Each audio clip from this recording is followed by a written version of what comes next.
What's good with y'all boys? We are starting podcast number 4.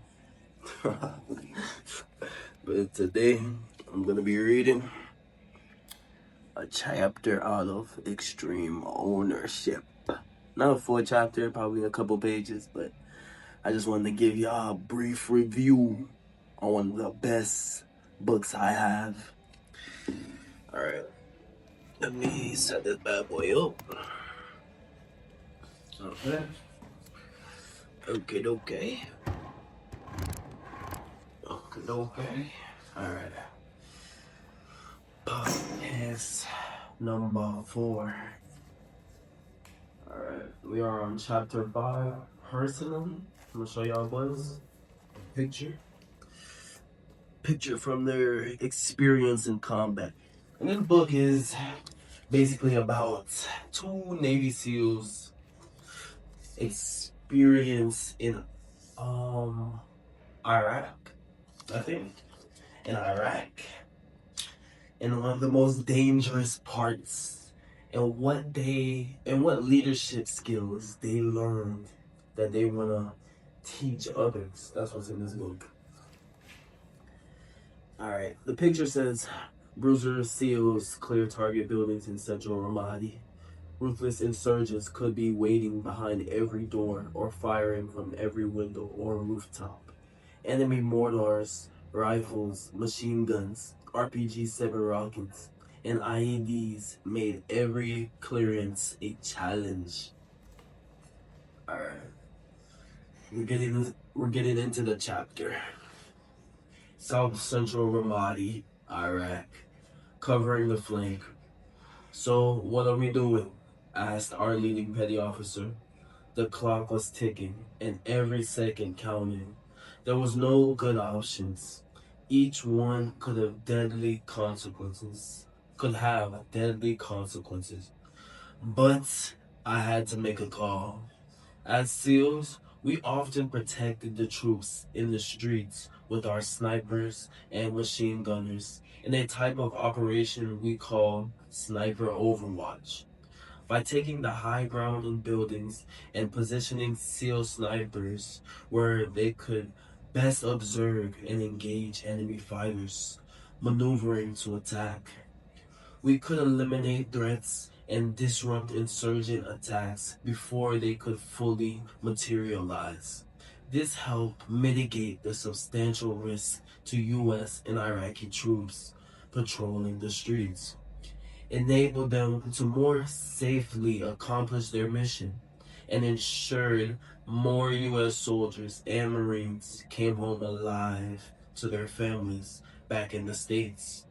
The U.S. Army's Ready 1st Brigade Combat Team, 1st Armored Division, adopted a radical and innovative strategy to take back Ramadi from the malevolent clutches of the insurgency.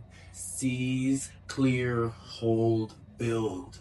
It called for U.S. forces to penetrate into the most dangerous enemy-held neighborhoods, push back insurgent fighters, and construct permanent U.S. combat outposts from which to base further operations. Iraqi soldiers were brought in to take part in the effort. Once a foothold was established in enemy territory, the next step required a show of force in enemy-controlled areas and engagement with the Iraqi populace in the neighborhood. Though the battles raged around them, hundreds of thousands of civilians lived in the city and simply tried to survive. Securing the people and protecting them from the brutal jihadi fighters and hid among them was the key to victory. Integral to success of this strategy were cordon and search operations, clearing through city blocks house by house, often executed during daylight hours. These operations could be treacherous for the U.S. Army soldiers Marines, and Iraqi troops as they cordoned. That's a new word for me. I gotta learn that one. Cordon. I don't know. Cordoned off neighborhoods. It's like, I don't know. Or sectors. And moved street to street, building to building through some of the most violent areas of the city. On one particular operation, Team Bulldog, U.S. Army Bravo Company, 1st Battalion, 37th Armored Regiment, planned a large it's like quarantine, but it's a different word. Cordon, and search operation in a particularly dangerous area of South Central Ramadi, spanning several blocks from their base located in the heart of enemy territory. A combat outpost called COP Falcon. Such an operation required some 100 soldiers on the ground, supported by armor, M1A2 Abrams main battle tanks, and M2 Bradley fighting vehicles with their substantial firepower. Additional forces from the battalion were brought in to reinforce Team Bulldog in this effort. Through dozens of dangerous combat operations, we had built an excellent working relationship with the U.S. soldiers and tankers of Team Bulldog. Bulldog's company commander was one of the finest combat leaders I have known. He and his soldiers were exceptional warriors. Our SEALs had tremendous respect and admiration for their courage and fighting spirit as they lived every day under constant attack. Right in the heart of dangerous enemy territory, our SEAL elements worked out of COP Falcon and from there pushed even deeper into Al Qaeda battle space. When we were ferociously attacked by insurgents, which was often, the company commander personally mounted up in his tank, rallied his troops, and brought the thunder with the main guns of Team Bulldog's M1A2 Abram tanks to bear on our behalf. He and his Bulldog soldiers were an outstanding group, eager to close with and destroy the enemy, and we loved them for it. On this particular quarter, I'm gonna learn that word. And search operation, our SEALs from Charlie Platoon and Task Unit Bruiser would provide sniper overwatch, while our SEAL combat advisors would manage a platoon of Iraqi soldiers participating in the clearance on the ground. Jocko teamed up with the Army Battalion's operation officer, who would help him manage the clearance, while Jocko would provide command and control as well as coordination of our SEAL elements supporting the operation. In planning, we decided to set up two separate SEAL sniper overwatch positions several hundred meters apart to cover the U.S. Army and Iraq Army cordon and search teams as they entered buildings block by block across the sector. The first SEAL, the first SEAL sniper overwatch position, OPI, led by Charlie Platoon's assistant officer in charge, would take position in a large four-story apartment building some 300 meters to the east of COP Falcon to protect the northern flank of the cordon and search teams. I will lead a second SEAL sniper overwatch position, OP2, of 8 SEALs and 7 Iraqi soldiers. We plan to take position about 1 kilometer southeast of COP Falcon along the southern flank of the cordon and search teams. The area was heavily IED'd. I'm gonna leave it right there, y'all boys. I have to give a slight review. If you want a book, please get it. Extreme Ownership by Jocko Willink and Leif Batten. An amazing book. Everybody should read it. Okay. Listen. Oops. Listen, I read that book today because it relates to the concepts we talk about on this podcast. This was a chapter more on tactics more than anything. But as you get into the book, it teaches about leadership and about owning and taking responsibility of the problems that come around when leading. Everyone is a leader of their own life.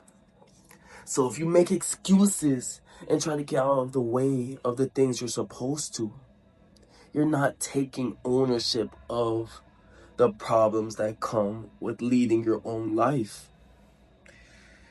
I want to get into the podcast like that because a lot of times your own excuses get in the way of what you're supposed to be doing, of the discipline that you're supposed to be initiating day in and day out.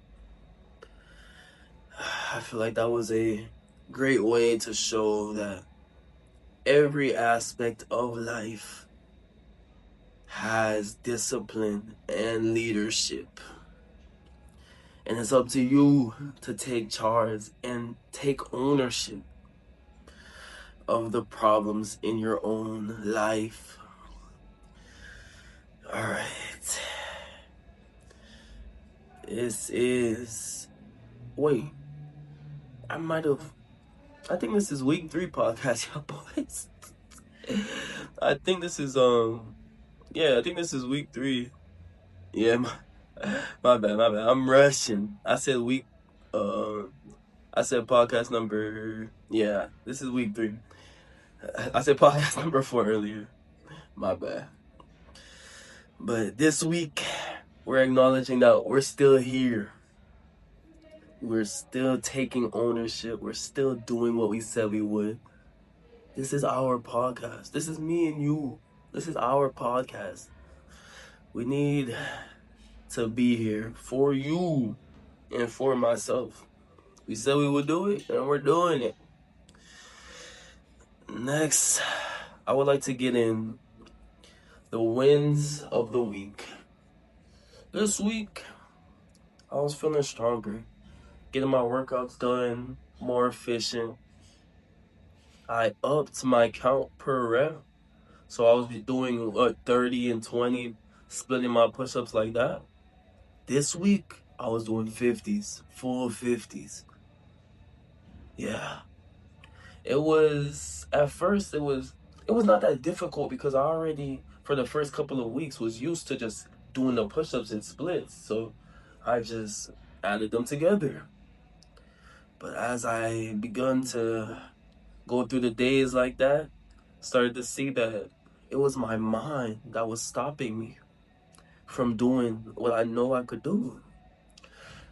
Sometimes some numbers, some things just seem out of your range or out of your ability to complete. It's not. Don't limit yourself because of logic or rationality. Do the exceptional. You never know. You may be able to complete. What felt off about the week? Nothing really felt off. What felt right though is every time I would complete a workout, my mind would just be clear. It's like the burden was gone. And every problem that I seemed to have throughout the day it vanished. When you do difficult things on the daily, it tends to wash away all of the minimal things or minuscule tasks that you think are important. A lot of things are not as important as our mind makes them. Something that surprised me, as I was doing the sets of 50, I started to get more energy. It was strange, as I was pushing myself to the limit, it's as if more energy was being pulled out. that I haven't even seen before. So I was very happy to know that I'm not getting more exhausted, I'm getting more energized from grinding and putting in the work. A lot of the times, like when you start a workout regimen or routine, the first couple of weeks you're sore. And that happened as well. As you progress and get past that sore stage, you get stronger, you get more energized, you get more into it.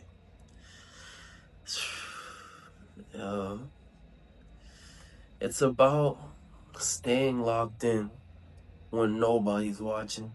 Yeah, I'm showing you guys my progress, but at the end of the day, I'm recording myself. No one's on the phone with me. I'm not live. No one's chatting, saying good job. I'm making the decision to grind my workout out and just click record. It's not like you guys are actually here with me.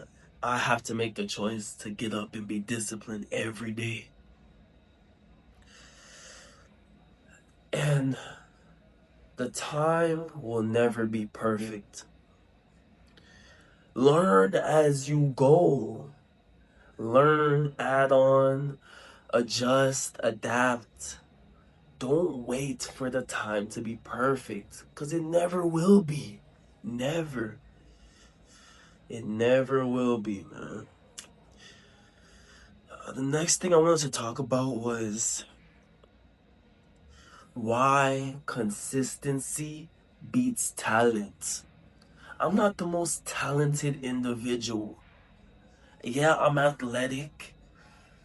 I've always been athletic, even when I was at my highest weights and unhealthy. I was still in an athletic state. That's not talent, though. That's just athleticism. Me being consistent shows me that, yeah, I had athleticism, but I had more in the tank that I was never reaching. That's being consistent. If I wasn't consistent, if I skipped after 2 weeks and just stopped, I would never have reached the stage where I could know that I have more in the tank. That's what consistency showed me. Consistency will show you way more than talent ever could. Because if you have a talent, all right, boom, you're naturally talented. And you can do it at any moment, yeah. I can complete this task. I can work out. I can exercise. I have the talent to. But unless you push past the limits that you set for your talent, you'll never know how far you could bring it. How far you could really push the gauge. I also wanted to talk about detaching from the analytics of things, detaching from the numbers. Yeah, I'm doing a high number of push-ups, but it's not about that. I'm doing multiple ab workouts, but it's not about that. It's about the mind. It's about the mindset. If I wasn't in it all the way, I could 50-50 my sets and just get it done, and yeah, that's it.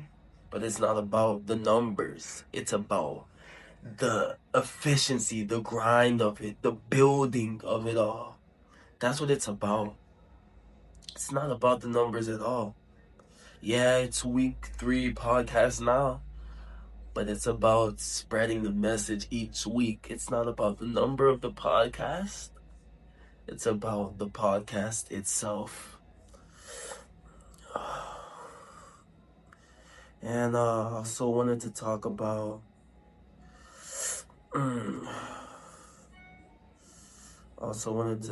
what is going on here? One moment. I'm tripping out, boys? Okay. The third thing I want to talk about is trusting your process. Trusting the system you put into place. You started off certain way, and each week and each day you chose to increase the level of what you're doing. You sticking to that week in and week out is the system you put in place for yourself. And you trusting that system to help you is what will help you grow to increase the system itself. If you just wing it every day, not even trying to build or set a plan in place or even improve your plan or system, you will be stuck and stagnated. You must at least draw a rough draft and go off of that. Create a system that is best for you.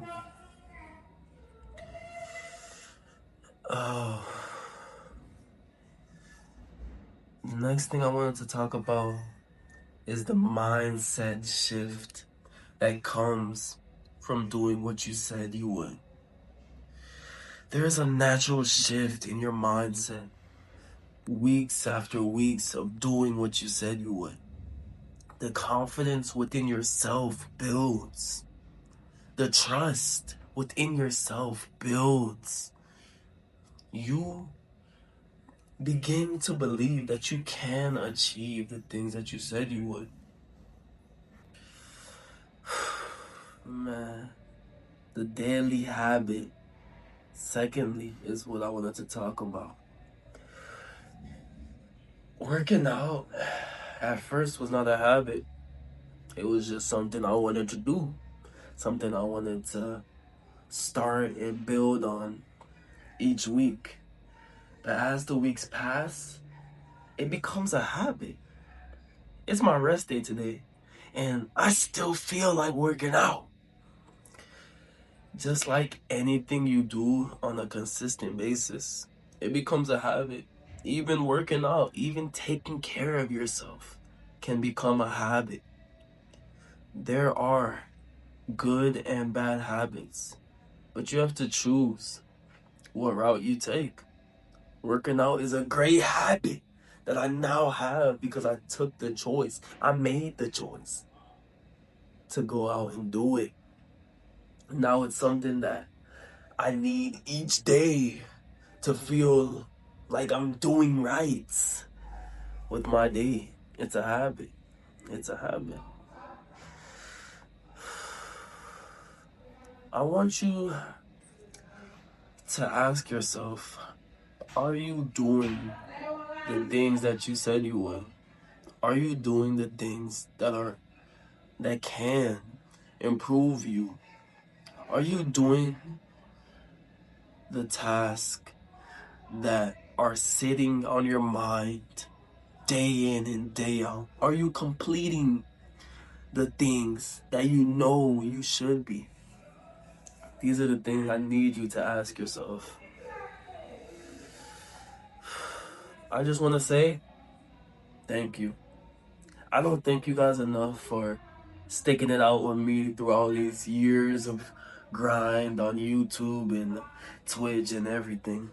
I just want to say thank you, truthfully, for all of the people sitting back and watching my growth and kicking it with me day in and day out, supporting me. Without y'all, I wouldn't even be on the recording or even be doing what I am now. So I just want to say thank you, genuinely. I started from zero, and each and every week and month and year, you guys have stuck it out with me. So I just want to say thank you, truthfully. Week 4. I want to talk about week 4. I kind of spoiled it. Not really. I kind of mixed up my weeks at the beginning. Week 4, we're going to be getting into 600 push-ups, 8-minute plank, 4 sets. Oh, we're gonna increase. We're not gonna 5 sets of shoulder taps. We're not gonna increase yet.